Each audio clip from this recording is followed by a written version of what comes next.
Hello dear audience, আসসালামু আলাইকুম। This is জান্নাতুল ফেরদৌসী তমা, প্রিয়তমা, আপনাদের প্রিয়তমা। হ্যাঁ, তো প্রতিদিন আমরা অনেক ভিডিও নিয়ে আপনাদের সামনে আসি। তো আজকে একটা নতুন ভিডিও নিয়ে আপনাদের সামনে চলে আসলাম।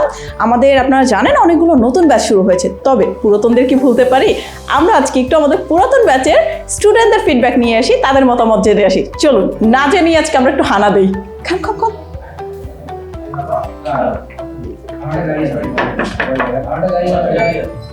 May I come in? Thank you. আসসালামু আলাইকুম। কেমন আছেন আপনারা সবাই? আপনারা কি আমাকে দেখে ভয় পাইছেন?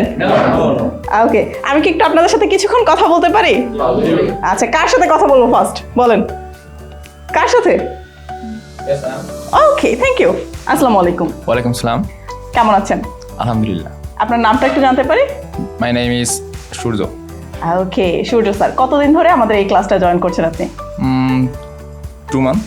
2 month। ওকে, সো ক্লাস করে অ্যাকচুয়ালি আপনার কেমন লাগছে? আপনি ক্লাসটা বুঝতে পারছেন কিনা, অথবা ইংলিশ নিয়ে আগের আপনার যে এটা ছিল ও ভয়টা কাজ করতো, সে সেম ভয়টা এখনো কাজ করে কিনা?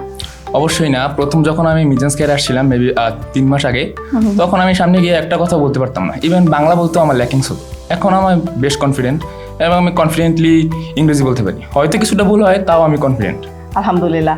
তো ইন ফিউচার ইংলিশ নিয়ে আসলে আপনার কি চিন্তা আছে? ইংলিশ নিয়ে আপনি কি করতে চাচ্ছেন বা কত দূর যেতে চাচ্ছেন? আসলে বাংলাদেশি সব মানুষ এই ইংলিশের উপর খুব বেশি একটা ভয় কাজ করে। সবাই একটা সাবজেক্ট হিসেবে দেখে, কেউ ল্যাঙ্গুয়েজ হিসেবে দেখে না। সবার একটা চিন্তা ভাবনা থাকে যে কীভাবে পাস করা যায়, কীভাবে এটা শেষ করা যায়, এরকম। বাট এখানে আসার পর আমার টোটাল চিন্তা ভাবনা চেঞ্জ হয়েছে যে আসলে এটা ল্যাঙ্গুয়েজের সাথে ইংলিশ শিখলে খুব সহজেই বিদেশিদের সাথে কমিউনিকেশন করা যায়। এবং আমার ফিউচারে ইচ্ছা আছে যে বাইরে পড়াশোনার জন্য। আমি অনার্স শেষ করছি, মাস্টার্স জন্য আমি বাইরে যেতে চাই।